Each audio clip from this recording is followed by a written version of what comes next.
मुझे लगा कि अपनी बीवी के साथ के सुहाग रात की यादों से बोर हो गए हो, इसलिए तुम मेरे साथ सुहाग रात मनाना चाह रहे हो। तो दोस्तों, स्टोरी की शुरुआत बड़े ही धमाके और रोमांटिक स्टाइल में होती है, जहां पर हम भाभी के पति को एक दूसरी औरत के साथ में देखते हैं, जिसे वो हाथ पकड़कर घर में ले आया था। शायद उसका मूड कुछ तूफानी करने का कर रहा होगा।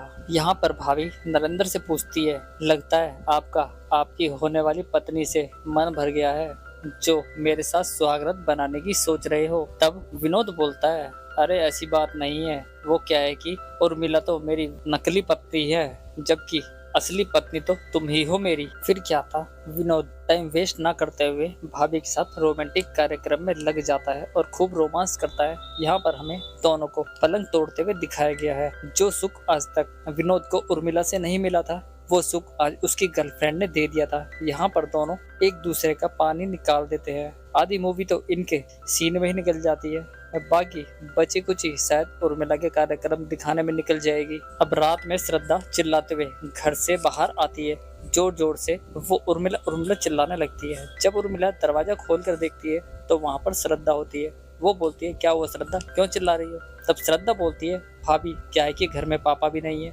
और लाइट भी चली गई, मुझे पढ़ना है और मुझे अकेले में डर भी बहुत लग रहा है, तो मैं क्या आपके यहाँ सो सकती हूँ? जिसके बाद उर्मिला उसे वहाँ सोने के लिए बोल देती है। अब भाई उर्मिला के पति का मूड खराब हो जाता है, क्योंकि उर्मिला ने उन दोनों को सीन बनाते हुए जो डिस्टर्ब कर दिया था। तब उसका पति बोलता है, इसे भी अभी आना था, अच्छा खासा मूड खराब कर दिया। तब उर्मिला बोलती है, वो क्या है कि बेचारी घर पर अकेली थी तो लाइट चली गई, डर गई होगी, चलो अब सो जाते हैं। लेकिन विनोद बोलता है, अरे अभी कहाँ सोना है, अभी तो जो काम अधूरा था ना वो पूरा करेंगे।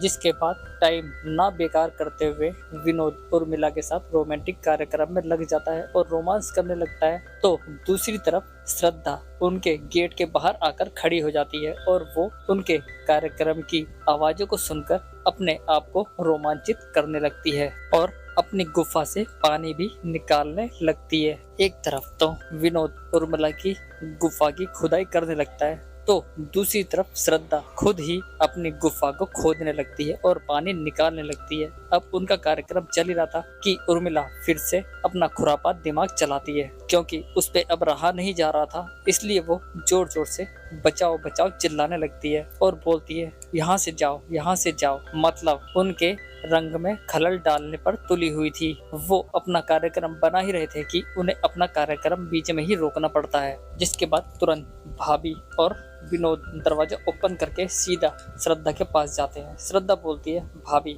मुझे डर लग रहा है, पता नहीं मुझे क्या क्या अजीब सा दिखाई दे रहा है। वो बोलती है, भाभी मुझे यहाँ घर के बाहर भी डर लग रहा है, क्या मैं आपके साथ अंदर सो सकती हूँ? जिसके बाद विनोद बोलता है, ठीक है उर्मिला, तुम इसे अंदर ले जाओ, मैं बाहर सो जाता हूँ। जिसके बाद भाभी श्रद्धा को रूम में ले जाती है और बोलती है, श्रद्धा अब तुम यहाँ सो जाओ और तुम्हें कोई घबराने की जरूरत नहीं है। लेकिन श्रद्धा के जो मन में चल रहा था वो तो पूरा हो चुका था। वो भाभी को निहारने लगती है। जिसके बाद भाभी अपना अंडरगारमेंट उतारकर वहाँ बेड पर रख देती है और बोलती है, ये मुझे पहनकर सोने में काफी दिक्कत देता है, लेकिन ये सब मेरे हस्बैंड को पसंद है। इसके बाद भाभी तो सो जाती है, लेकिन उर्मिला को ये नहीं पता था कि उसके साथ कुछ तूफानी होने वाला है। श्रद्धा सोने का नाटक कर रही थी और वो भाभी के अंडरगारमेंट को उठाकर उनके साथ खेलने लगती है, मानो वो अपने अंदर चल रहे तूफान को शांत कर रही हो।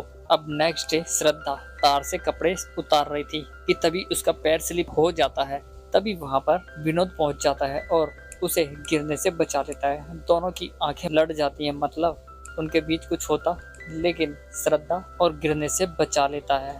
श्रद्धा बोलती है, थैंक यू जीजा जी। वो क्या है कि कल हम रात बहुत ज्यादा डर गए थे, तो इस वजह से दिमाग में कुछ चल ही नहीं रहा, और आप लोग नहीं होते तो पता नहीं क्या होता। तब विनोद बोलता है, अरे ऐसे कैसे नहीं होते, काका लगते हैं वो हमारे, और उन्होंने हमें बोला था, तो हम तुम्हारी हर संभव कोशिश करेंगे और हर तरह की मदद करेंगे हम तुम्हारी। और श्रद्धा एक चीज और, ऐसा करो जब तक काका नहीं आते ना, तुम हमारे घर में ही रहो, और हाँ अपने मकान की चाबी दे दो, क्योंकि मुझे कुछ सामान उतरवाना है। अगर मैं यहाँ सामान उतरवाऊंगा तो तुम्हें पढ़ने में दिक्कत होगी। जिसके बाद श्रद्धा चाबी देकर चली जाती है। यहाँ पर हम विनोद को देखते हैं, जो कि काफी खुश होता है, शायद उसके मन की कोई मुराद पूरी हो गई हो। कुछ ही देर बाद हम विनोद को देखते हैं, जो कि फिर से अपनी गर्लफ्रेंड को लेकर आ जाता है। वो बोलती है, अरे क्या बात है, विनोद, लगता है तुमने तो पूरा गांव ही खरीद लिया है। तब विनोद बोलता है, जाने मन, अगर तुम कहो तो पूरा ब्रह्मांड ही खरीद दे। मतलब यहाँ पर विनोद की खुरापाती दिमाग का पता चल गया था कि उसने किस वजह से श्रद्धा के घर की चाबी ली थी। वो बोलता है,